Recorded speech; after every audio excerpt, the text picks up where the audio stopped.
안녕하세요. 오늘도 사연살롱을 찾아주셔서 감사합니다. 30대 기혼 여성이에요. 저는 불과 5년 전만 해도 형제가 없었어요. 제가 10살 때 친정엄마가 아빠와 이혼을 하셔서 줄곧 혼자였거든요. 저희 엄마는 입버릇처럼 툭 하면 자신이 아빠 때문에 인생이 망가졌다고 신세한탄을 하셨어요. 그때는 그 말이 참 듣기 싫었는데 지금 생각해보면 엄마는 여자 혼자의 몸으로 돈을 벌고 저를 키우는 게 많이 힘들어서 그런 말을 달고 사셨던 것 같아요. 저희 엄마는 꽤 유복한 집안의 막내딸이었어요. 고등학교를 졸업하고 줄곧 신부 수업만 받았던 엄마는 사회 경험도 전혀 없이 아빠를 만나 한눈에 반했고 집안의 반대에도 불구하고 야반도주를 감행해 제대로 식도 올리지 못하고 혼인신고를 하셨다고 했어요. 내가 그때 너무 어려서 사리분별을 못했지. 너도 엄마처럼 인생 망치고 싶지 않으면 엉뚱한 남자 만나지 말고 조건 잘 따져. 엄마는 이혼 후 그저 어린 저와 살기 위해서 처음으로 자기 손으로 돈을 벌기 위해 아마도 남들보다 더 우여곡절을 겪으셨을 거예요. 저는 그렇게 고생하고 우울해하는 엄마를 보고 자라 철이 빨리 들었고 제 마음속엔 언제부터인지는 모르겠지만 늘 엄마가 불쌍하다고 생각했어요. 그리고 그런 마음은 자연스럽게 이렇게 엄마를 불쌍하게 만든 아빠를 미워하게 했죠. 아빠가 미운 것은 비단 엄마를 불쌍하게 했다는 것뿐만은 아니었어요. 두 사람의 이혼은 아빠의 외도가 원인이었는데 분명 제 기억에 엄마가 아빠에게 만나는 여자를 정리하고 돌아오라고 했는데 아빠는 그 여자를 선택했다는 충격도 한몫했어요. 사랑? 세상엔 그런 거 없어. 넌 절대 사랑 같은 거 믿지 마. 엄마는 아빠가 집을 나가고 한동안 술만 드셨어요. 사실 엄마가 아빠랑 이혼을 하고 어떻게 알았는지 외갓집에선 재혼을 하면 경제적인 지원과 저에 대한 모든 걸 도와주겠다고 했지만 엄마는 한사코 재혼은 하지 않겠다며 외갓집의 도움을 거절하셨고 아무것도 모르는 전 어린 나이에 엄마가 저러다 잘못되면 어떡하지? 하는 불안감 속에 살았어요. 그리고 저는 엄마처럼 되지 않기 위해 나는 결혼을 하지 않겠다는 생각을 하게 됐어요. 엄마는 그렇게 얼마간 힘들어 하시다가 어린 저와 살아야겠다는 일념으로 다시 힘을 내기 시작했고 저와 엄마는 남에게 패기치는 걸 극도로 싫어해서 어느 누구한테도 의지하지 않고 죽이 됐든 밥이 됐든 모든 걸 저희끼리 해결했어요. 그렇게 엄마의 희생과 저의 노력으로 서울에 있는 이름 있는 대학을 졸업할 수 있었죠. 대학 졸업 후 곧장 복지가 좋다는 외국계 회사에 취업했고 그동안 맨 땅에 헤딩하며 고생한 엄마에게 이제부턴 편하게 생활비 받고 지내라고 했어요. 어차피 결혼도 안 할 거니까 엄마한테 그 정도는 하고 살 수 있다고 생각했거든요. 하지만 엄마는 그런 제 말에 이렇게 말씀하셨어요. 아무리 딸이어도 난 짐이 되고 싶지 않다. 말만 들어도 벌써 호강하는 기분이니까 엄마는 됐어. 넌 지금부터 돈 야무지게 모아서 좋은 짝 만나서 시집 가면 돼. 사랑 같은 거 믿지 말라고 할 땐 언제고 사랑도 안 믿는데 무슨 시집을 가. 난 그냥 엄마랑 속 편하게 살래. 그야 그땐 엄마가 하도 속상하고 힘들어서 괜한 말 한 거지. 그리고 넌 네 아빠 같은 사람 말고 좋은 사람 만나면 되지. 너 정도면 능력 좋고 성실하고 착한 사람 얼마든지 만날 수 있어. 엄마, 그건 진짜 욕심이다. 세상에 그렇게 완벽한 사람이 어딨어? 왜 없다고 생각해? 당연히 있지. 넌 분명 그런 완벽한 사람이랑 결혼할 거야. 엄마가 장담해. 엄마도 남들처럼 사위도 보고 손주도 봐야 하지 않겠어? 말년에 그런 재미도 없으면 어쩌냐? 다른 게 호강이니? 그게 호강이다. 엄마는 제가 성인이 되고 자기 때문에 결혼을 안 한다고 할까봐 늘 저런 식으로 이야기를 하셨어요. 거의 매일 듣는 말이다 보니 이젠 별로 신경도 쓰이지 않았을 즈음. 전 엄마의 바람이 하늘에 통했는지 외부 출장을 갔다가 그만 과거의 엄마처럼 거래처 직원에게 한눈에 반하고 말았어요. 그리고 운이 좋게도 상대 남자도 제가 마음에 들었는지 미팅이 끝났는데도 점심을 사겠다고 했고 퇴근 후 시간이 된다면 다시 만나자고 하더라고요. 평소 같으면 경계하고 선을 긋고도 남을 일이었는데 정말로 세상엔 인연이란 게 있는지 그날은 그러고 싶지 않더라고요. 그래서 남편이 사준 점심을 맛있게 먹고 저녁은 다시 만나면 제가 사겠다고 말하자 이 남자 하는 말이 저를 또 심쿵하게 만들었지 뭐예요. 오늘은 말고 다음에 사요. 그래야 저도 그 핑계로 혜진 씨 다시 만날 수 있으니까요. 저 다시 만나줄 거죠? 그렇게 저를 심쿵하게 한 이 남자는 3년 뒤 저희 남편이 되었어요. 남편은 부산에 있는 회사에서 일을 하고 저는 서울에 있는 회사에서 일을 해서 저희는 장거리 연애를 하게 되었고 자주 보지 못해 그런지 서로 애틋한 마음에 남들처럼 싸우는 일도 없었어요. 그리고 남편은 저와 결혼을 하기 위해 서울에 있는 회사로 이직까지 했고 남편의 그런 의지로 저희의 결혼은 급물살을 타게 되었어요. 결혼하지 않겠다고 큰 소리치던 딸이 남자를 데리고 오자 엄마는 입꼬리가 귀에 걸렸죠. 꽤 까다로운 저희 엄마의 심사를 통과해서 결혼식 날짜를 잡게 되었어요. 저는 좋은 건지 나쁜 건지 모르겠지만 시댁 가족들이 모두 호주에 계세요. 그렇다고 남편이 혼혈은 아니고 어릴 때 가족 전부가 호주 이민을 갔다가 남편이 한국에서 대학을 다니면서 남편 혼자 그 후 계속 한국살이를 하게 된 거였어요. 호주에 계신 시어머니는 아무리 고국이라고 해도 아들 혼자 있는 것이 마음에 걸렸는데 이렇게 가정을 이루고 저희 엄마가 가깝게 있으니 그저 마음이 놓인다고 도리어 저에게 고맙다고 하셨어요. 주변에선 시댁이 외국에 있다고 저를 부러워했죠. 저희는 결혼식을 올린 뒤 저희 엄마가 사는 집 근처에 신혼집을 마련했어요. 신혼생활을 하면서 이 좋은 걸 내가 왜 안 한다고 했을까 생각할 정도로 너무 행복했어요. 제가 너무 행복하다고 자만했던 걸까요? 사람 일은 참 알 수 없다고 하더니 어느 날 모르는 번호에 전화를 받았는데 오래전 왕래가 끊긴 큰 고모의 전화더라고요. 혜진이니? 큰 고모야. 너무 오랜만에 연락해서 놀랐지? 순간 얼음이 되고 만 저는 그냥 전화를 끊자 하는 생각은 하면서도 정작 행동으로 옮기지 못했어요.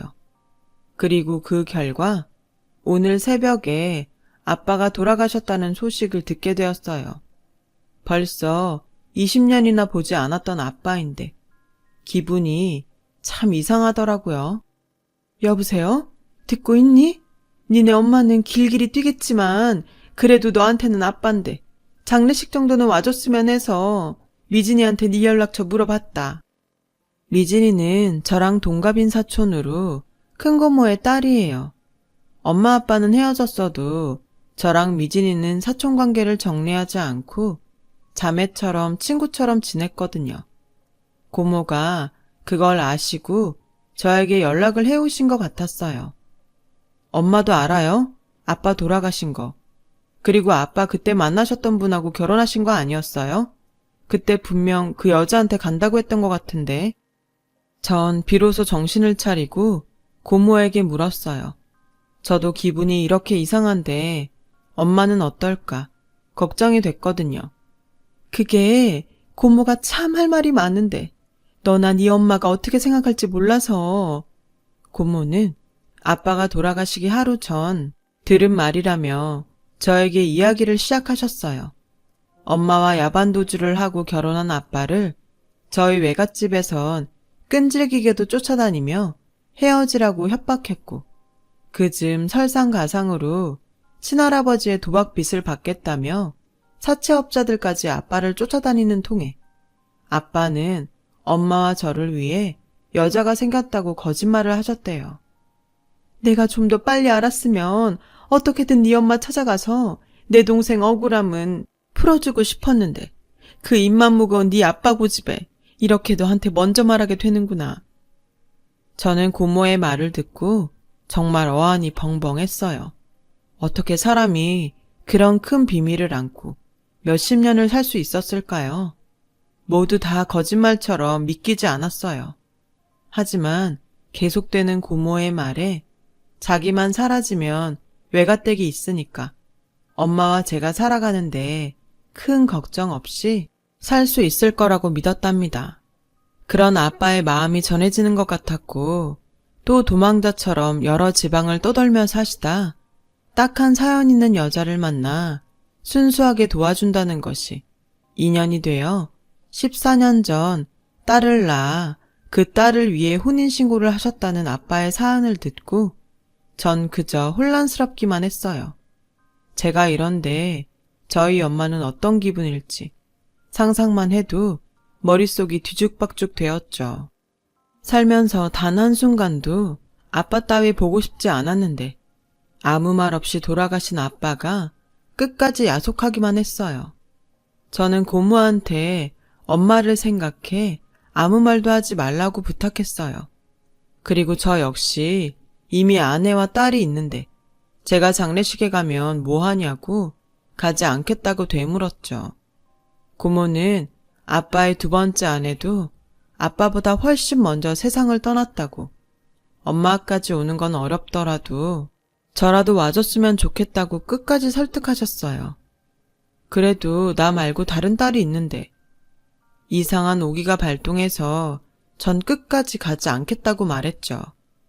그렇게 전화를 끊고 잠시 멍하니 창밖 하늘만 봤는데 제 안에 아빠의 유전자 일부가 있는 게 맞는지 눈물이 흘러내리더라고요. 제 마음과 머리는 전혀 슬프지 않은데 이상하게 눈물은 멈추지 않았어요. 다 인과응보야. 나중이라도 우리한테 다시 왔어야지. 이게 다 아빠 스스로 자처한 일이야. 괜히 미안한 마음 가질 필요 없어. 저는 퇴근하는 내내 이런 생각을 하며 집으로 왔어요. 남편은 제 안색을 보고 눈치 빠르게 무슨 일이 있냐고 물었어요. 제 이야기를 들은 남편은 잠시 아무 말도 하지 않다가 제 손을 꼭 잡더니 지금이라도 아빠의 장례식장을 가자고 하는 거예요. 싫어. 내가 거길 왜 가? 그리고 내가 가면 우리 엄마는 뭐가 돼? 난 싫어. 안 갈 거야. 이런 말 유치하지만 아빠는 나랑 엄마를 버리고 그 여자한테 간 거야. 그리고 다른 딸도 있다는데 내가 거길 왜 가? 전 남편의 손을 뿌리치고 처음으로 남편한테 화를 냈어요. 따지고 보면 남편한테 화낼 일도 아닌데. 전 감정이 가라앉자 남편 보기가 민망해졌어요. 미안해. 자기한테 화낼 일이 아닌데 자기가 괜히 거길 가자고 하니까 화가 났어. 아냐, 전부는 아니겠지만 나 자기 마음 이해해. 하지만 나중에 지나고 후회해도 그땐 늦잖아. 자기 마음이 정 그러면 나 혼자라도 다녀올게. 내가 가장 사랑하는 와이프를 있게 해주신 분인데 난 제대로 인사드리고 싶어. 남편의 말에 어쩔 수 없이 장례식장으로 향했어요. 자기 혼자라도 가겠다는데 어떻게 거길 또 남편 혼자 보내겠어요. 우리 부부는 엄마에겐 절대 말하지 말자고 약속하고 늦은 저녁 손님이 뜸해질 그 틈에 인사만 하고 오기로 했어요. 그런데 빈소에 도착하자 빈소 안이 시끌벅적 난리가 났고 저와 남편은 무슨 일인가 싶어 빈소 안으로 들어갔는데 그곳에선 오랜만에 본 고모가 모르는 사람들과 큰 소리로 실랑이를 벌이고 있었어요. 들어보니 고모와 싸우고 있는 그 사람들은 아빠의 두 번째 부인의 가족 같았죠. 그러게, 내가 저딴 놈 만나지 말라고 그렇게 말렸는데 다 자업자득이지. 내 동생 그렇게 죽게 하고 저는 오래오래 행복하게 살 줄 알았어. 무슨 말을 그렇게 해요. 내 동생이 그쪽 동생한테 어떻게 했는데, 지 마누라랑 지 새끼도 떼놓고 내 동생이 어떻게 살았는데 무슨 악담을 해도 그렇게 해요. 그러게, 누가 그러래? 저놈만 아니었어도 내 동생 부잣집에 시집가서 사모님 소리 듣고 살았어. 오빠라는 사람이 자기 동생 70 먹은 노인이랑 결혼시키려고 한 게 자랑이에요? 막말로 당신이 옳게 그 집에 팔아먹듯 해서 내 동생이 그거 말리다 이렇게 된 거잖아요. 다 됐고 저놈 재산이랑 보험금 이쪽 계좌로 넣어. 확인해보니까 보험 계약자가 당신이던데.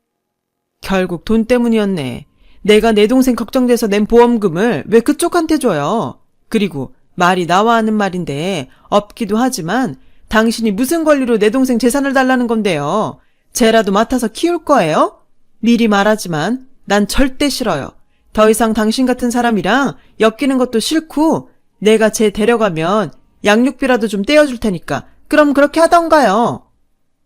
저는 고모의 말에 시선이 옮겨져 그 소란 속에 검은 상복을 입은 어린 여자아이를 봤어요.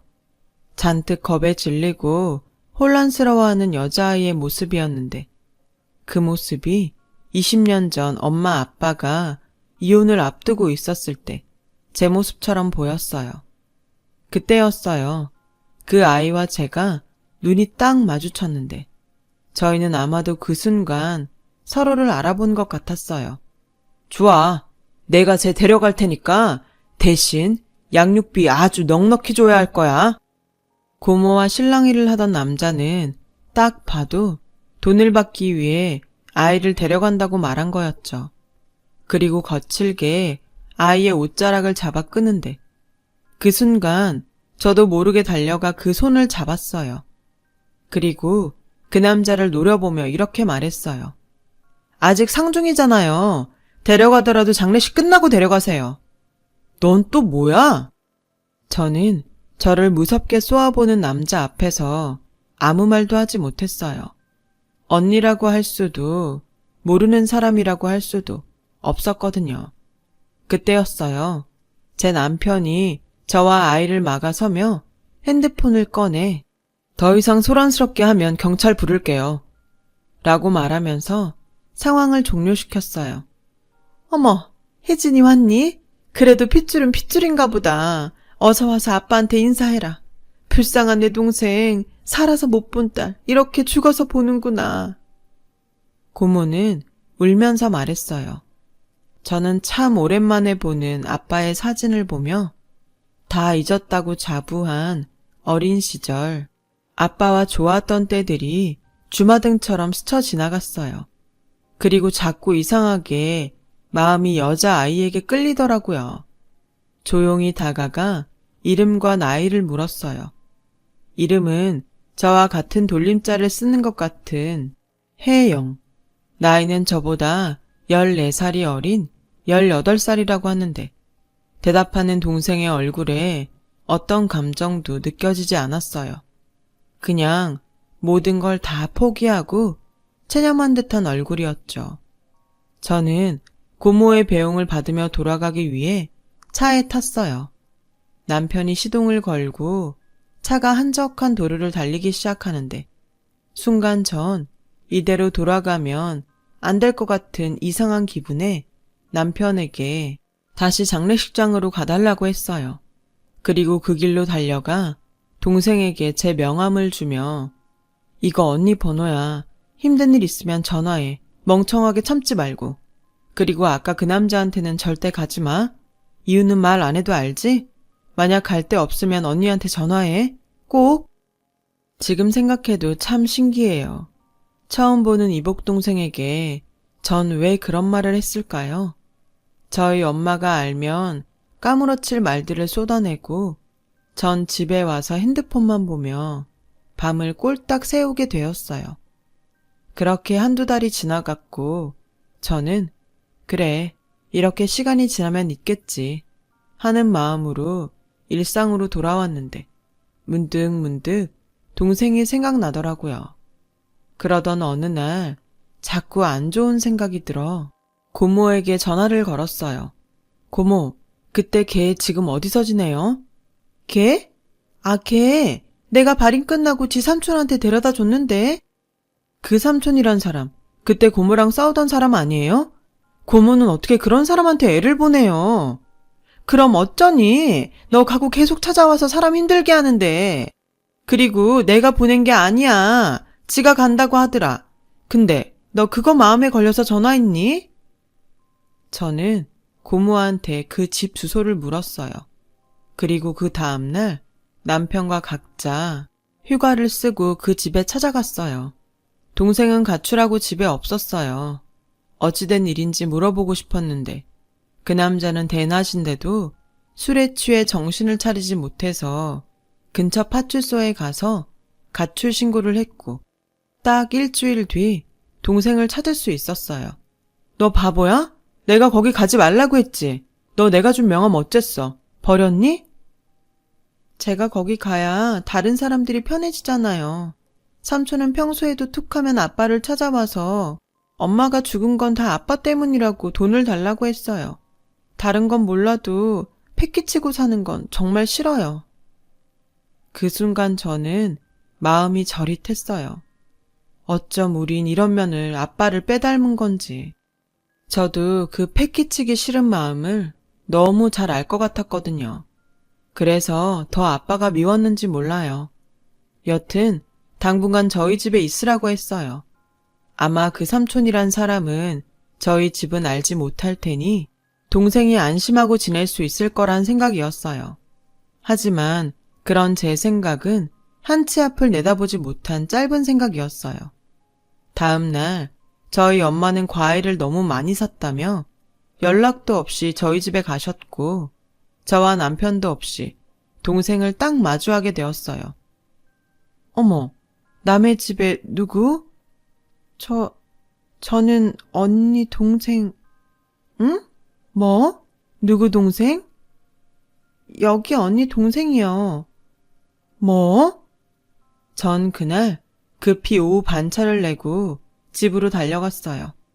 그리고 저는 20년 전 엄마가 이혼 후 자신의 분을 못 이겨 폭주하던 그때 엄마의 모습을 보게 되었어요. 너 빨리 설명해.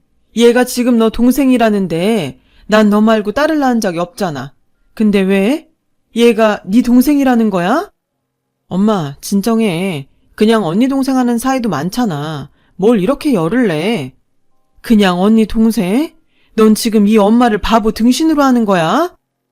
아무래도 엄마는 모든 사실을 이미 알고 있는 듯 제 어설픈 말에 더욱 역정을 냈어요. 언젠가는 얘기해야 할 일이었지만 막상 현실로 닥치니 저는 난감하기만 했는데요. 그때였어요. 죄송해요. 제가 나갈게요. 언니는 아무런 잘못이 없어요. 제가 갈 데가 없어서 그냥 하룻밤 재워준 거예요. 동생은 허겁지겁 집을 나갔어요. 전 그래도 이건 아니다 싶어 동생을 말리려고 했지만 엄마는 그런 저를 동생에게 접근하지 못하도록 막아섰어요. 엄마, 쟤 갈 데 없어. 그러거나 말거나 네가 왜 신경 써? 지 부모한테 가던지 지 친구한테 가겠지. 아무리 뭘 모를 나이라지만 어떻게 널 찾아올 수 있니? 쟤가 온 거 아니야. 내가 데려온 거야. 너 계속 거짓말하면서 쟤 싸고 돌래? 아까 지가 불었어. 가출했다가 돈 떨어지고 배고파서 너 찾아왔다고. 넌 참, 내 딸인데 속도 좋다. 배다른 동생도 동생이라고 나 몰래 챙기고 싶디? 쟤랑 언제부터 알았어? 혹시 네 아빠가 연락했니? 엄마의 말을 듣고 도저히 동생을 그냥 그렇게 가게 둘 수 없었어요. 무엇이 저렇게 어린 아이를 철들게 했는지. 그게 너무 속상해 저라도 동생의 손을 잡아줘야 할 것 같았어요. 하지만 동생은 어디로 갔는지 금세 모습이 보이지 않았죠. 저는 할 수 없이 집으로 돌아와 엄마한테 자초지정을 모두 얘기했고 저희 엄마는 충격과 혼란 속에 넋을 잃은 사람처럼 주저앉았어요. 한참 뒤 머리가 아프다며 집으로 돌아갔어요. 동생은 그날 이후 어느 누구도 알지 못하는 곳으로 숨었고, 저는 동생의 친구라는 아이를 통해 동생의 핸드폰 번호만 겨우 알아냈는데, 그 번호도 요금을 하도 내지 않아 끊긴 지 오래였어요. 친구 말에 의하면 그 핸드폰에 사진이며 좋아하는 것이 잔뜩 있어서 동생의 보물 1호라는 말을 듣게 되었어요. 저는 가까운 대리점에 가서 동생의 밀린 핸드폰 요금을 모두 납부하고 전화를 걸까 하다 이제 모두 다 알게 되어 괜찮으니 도망치지 말고 저희 집으로 돌아오라고 문자를 보냈어요. 하지만 동생에겐 어떤 연락도 없었죠. 남편은 핸드폰에 문자도 남겼고 그 아이가 우리 연락처도 알고 있으니까 기다리자고 했어요. 그렇게 1년 정도의 시간이 흘렀어요. 전 매달 동생의 핸드폰 요금을 내주었고 답장도 없는 문자를 보냈어요. 그러던 어느 날이었어요. 속이 불편하고 헛구역질도 나오는 게 임신을 했나 하는 기대로 임신 테스트기를 사용했죠. 몇 개를 해봐도 테스트기엔 비임신이라는 결과만 나와 병원을 찾게 되었어요. 너무 빨리 알아채면 테스트기에도 나오지 않는다는 말을 들었거든요. 근데 뜻밖의 제 검사 결과는 임신이 아닌 신부전증이었어요. 그러고 보니 요즘 몸이 저리거나 붓는 증상이 자주 있었는데 대수롭지 않게 생각한 저는 안타깝게도 병을 키우고 있었어요. 의사 선생님은 제 신장이 정상 신장보다 10%밖에는 기능하지 못한다고 하셨고 지금 이 상황에선 투석과 이식을 해야 한다고 하셨어요. 평소에 제 스스로 둔하다고 생각하지 않았는데 전 이렇게까지 나빠진 제 몸을 보고 넋을 놓았죠. 저희 엄마와 남편은 서둘러 조직 접합검사를 받았어요. 걱정하지 마. 당연히 엄마가 주지. 엄마는 반백살이 넘어서 하나도 아깝지 않아. 엄마가 멀쩡하면 또 모를까. 빈혈도 심하고 심장병도 있잖아. 됐어. 지난번에 맹장 수술하고도 그렇게 고생했으면서. 괜찮아. 난 그냥 투석 잘 받고 관리 잘할게. 뭐가 괜찮아? 새끼가 아파서 투석받게 생겼는데 어떻게 애미가 그걸 그냥 보고 있어? 전 극구 싫다고 했지만 저희 엄마는 당장 저에게 신장 2개를 다 떼어줄 것처럼 난리셨어요. 별로 기대하지 않았지만 남편은 검사 결과 저와는 맞지 않았습니다. 언제가 될지 모르지만 장기 이식센터에 신청을 해놓고 전 그냥 불편해도 투석 이외에는 뾰족한 방법이 없었어요. 그날 이후 의도하지 않았지만 예전하고 좀 달라졌어요. 다른 사람과 다르게 몸에 병이 있다고 생각하니 다시 예전처럼 살 수 없을 것 같고 괜히 결혼을 해서 남편을 힘들게 하는 게 아닐까 하는 약한 마음만 들었어요. 그렇게 거의 넋을 놓고 시간을 보내다 첫 투석일이 되었어요. 어찌나 겁이 나고 눈물이 나는지 투석이 끝나고 나서도 두통과 각종 후유증에 시달리며 이 짓을 앞으로 얼마나 더 하며 살아야 할까 막막하기만 했는데 정신을 차리고 보니 동생의 핸드폰 요금을 내는 걸 깜빡한 사실이 떠올랐어요. 그리고 앞으로 이런 일이 또 생길지도 모른다는 생각에 전 동생에게 전화를 걸었어요. 동생은 전화를 받지 않았고 음성사서함에 이렇게 말했어요. 잘 지내? 언니가 몸이 좀 안 좋아져서 핸드폰 요금 내는 걸 깜빡했어. 앞으로도 이런 일이 또 생길지 몰라서 돈을 좀 보내고 싶은데 너 계좌번호 언니한테 문자로 보내. 다른 건 몰라도 네가 그렇게 좋아한다는 핸드폰 요금은 언니가 내줄게. 그리고 통장에 언니가 돈 넣으면 부담 갖지 말고 패 끼친다는 생각하지 말고 그거 써. 알았지? 남편은 이런 저를 보고 신기하다고 했어요. 저도 사실 제가 왜 이렇게까지 하는지 알지 못했어요. 그냥 장례식장에서 그 아이를 본 순간 그냥 그 아이는 제 동생이랑 생각밖에는 들지 않았거든요. 차라리 나보다 호의호식하고 잘 살면 재수없다고 욕이나 하고 관심 끊었을 텐데 곧 죽어도 남한테 피해주지 않겠다고 혼자 버티는 동생을 그냥 외면할 순 없었어요.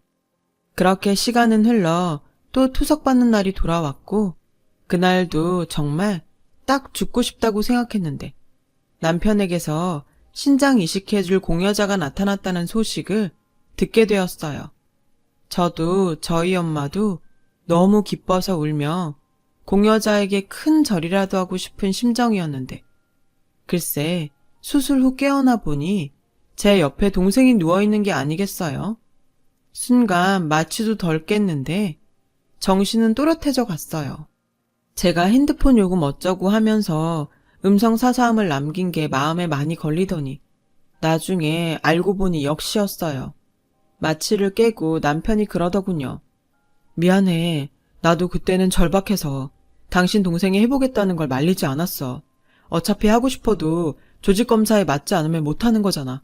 그래서 그냥 고맙다고 검사만 해보자고 했는데 자기랑 적합해서 수술한다는 걸 말리지 못했어.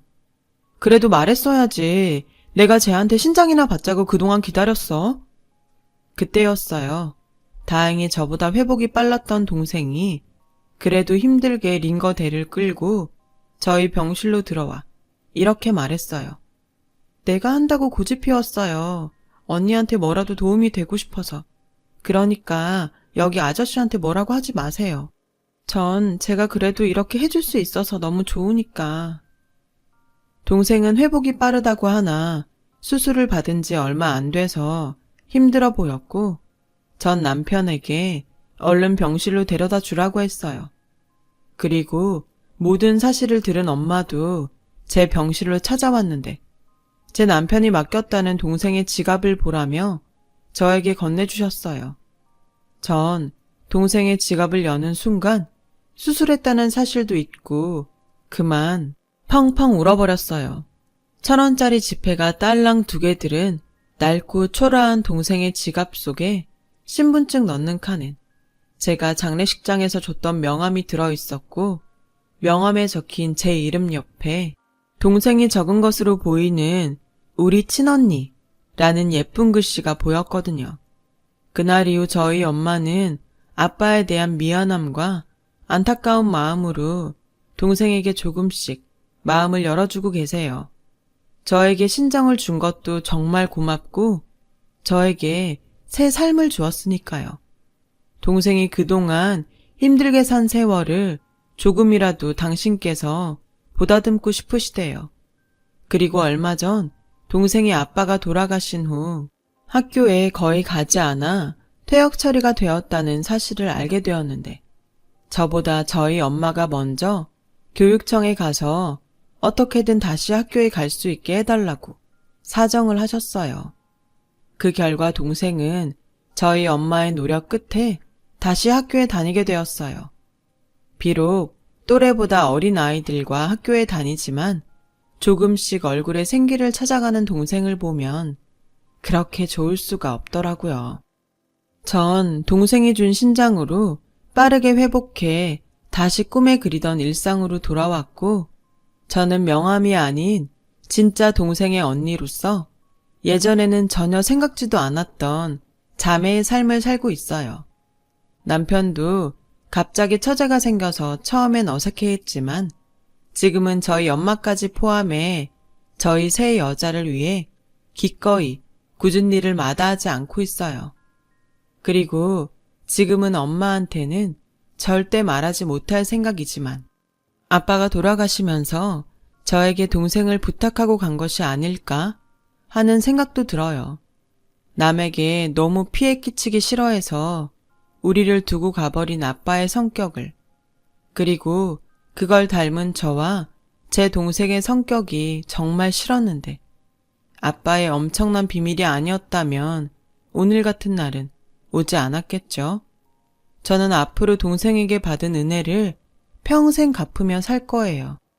제가 빚진 만큼 그동안 누리지 못했을 평범한 행복을 언니인 제가 꼭 누리게 해주고 싶어요. 지금까지 제 이야기 들어주셔서 감사합니다. 건강하고 행복한 날들만 함께하길 기도하겠습니다. 여러분, 사연 댓글에 응원과 현명한 조언 부탁드려요. 좋아요와 구독은 저에게 큰 힘이 됩니다. 오늘도 좋은 일 가득하세요.